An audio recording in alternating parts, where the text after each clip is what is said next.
A terrible ending is probably one of the worst sins a movie can commit, and that's saying something. Welcome to WatchMojo.com, and today, we're counting down our picks for the top 10 worst movie endings of the 2010s so far. Before we begin, we publish new content every day, so be sure to subscribe to our channel and ring the bell to get notified about our latest videos. For this list, we're looking at the very worst movie endings from films that were made between 2010 and up to the present. Obviously, spoilers ahead. Number 10, Lucy. We've known for some time that the humans only use 10% of their brains thing is hogwash, but we're willing to suspend our disbelief on this if it means ScarJo getting superpowers from increased brain function.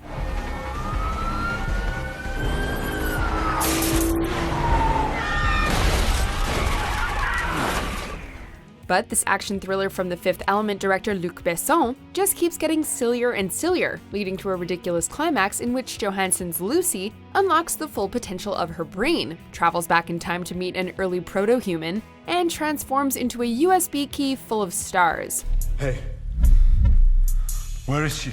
We don't care how much Morgan Freeman tries to explain the science behind that, we ain't buying it. Number 9, Sucker Punch.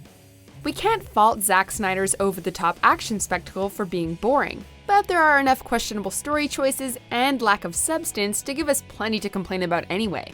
The film follows a young woman as she and several others try to escape an asylum, filtered through a fantasy lens that turns their escape efforts into massive set pieces.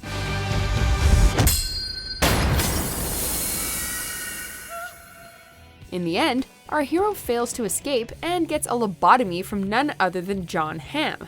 After a film of larger-than-life battle sequences and epic fight scenes, it's a pretty big letdown to see our protagonist brought so low so suddenly. What is it? You're not here? Huh? You're not here anymore? You're in paradise? No. Number 8, Now You See Me. The very definition of a wait, what twist?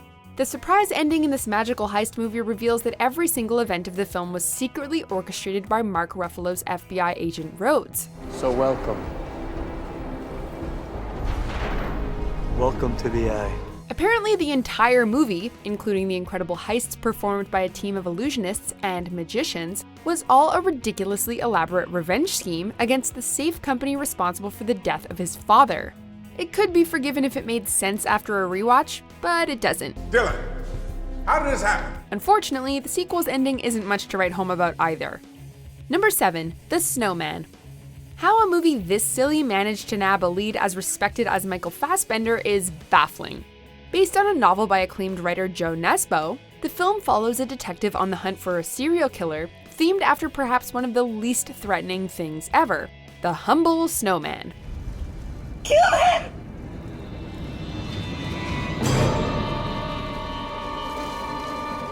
In the film's climax, we finally learn that the killer is out to punish women who don't live up to his twisted ideals, all thanks to his traumatic experience with his own mother.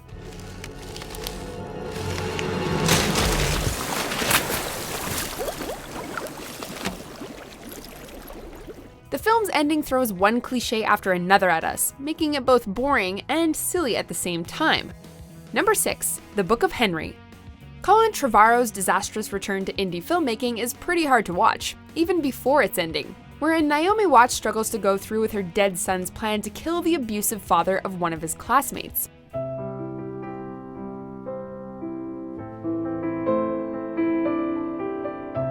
After going through the steps and seemingly setting herself on the path to murder, Watts realizes at the last possible second that maybe her 11-year-old's idea to kill someone, however evil they may be, isn't the best way to deal with the situation at hand.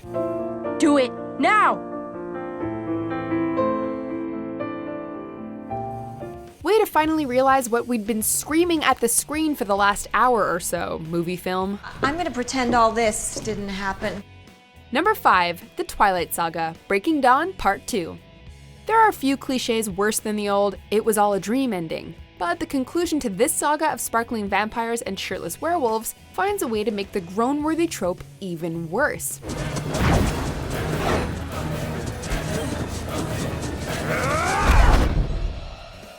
After a massive battle erupts between the heroes and villains, we pull back to reveal that the epic confrontation was actually all an illusion. After seeing the carnage the confrontation would bring about, the baddies decide it just isn't worth it and just sort of walk off. This series was always pretty silly, but this takes that silliness too far, even for us. No. Number 4, Remember Me. This movie starts off as a fairly straightforward character drama. The film ends with Robert Pattinson's character looking out of an office window, the camera slowly pulling back to reveal that he's actually standing in the World Trade Center on September the 11th. It comes completely out of nowhere, tacking a cheap and more than a little exploitative film ending onto the film for shock value. Needless to say, audiences and critics weren't happy, and the film was widely panned for its finale, and rightly so. This movie's closing moments just felt cheap and lazy, throwing in the events of 9/11 for shock. Yeah, he should be incarcerated, just on general principle. Number 3, Jack and Jill.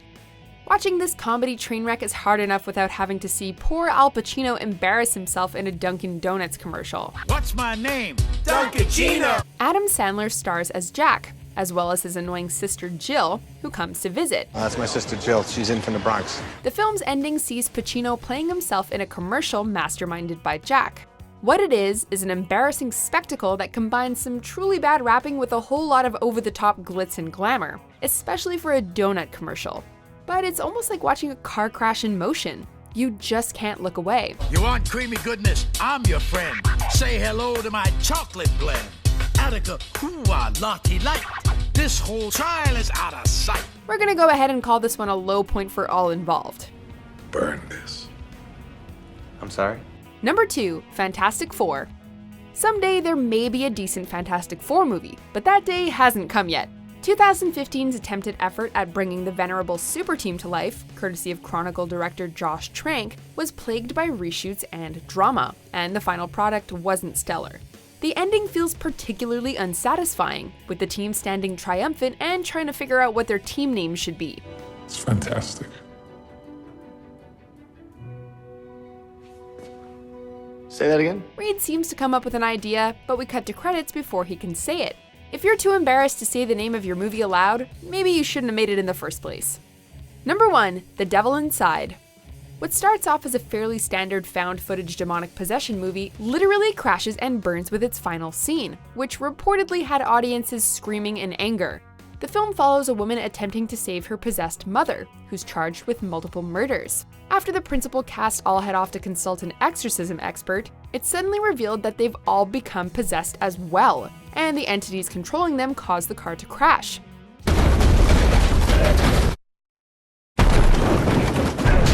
If the super abrupt ending wasn't enough, the film then encourages audience to visit a website with more information about the entirely fictitious investigations shown in the film. Pass.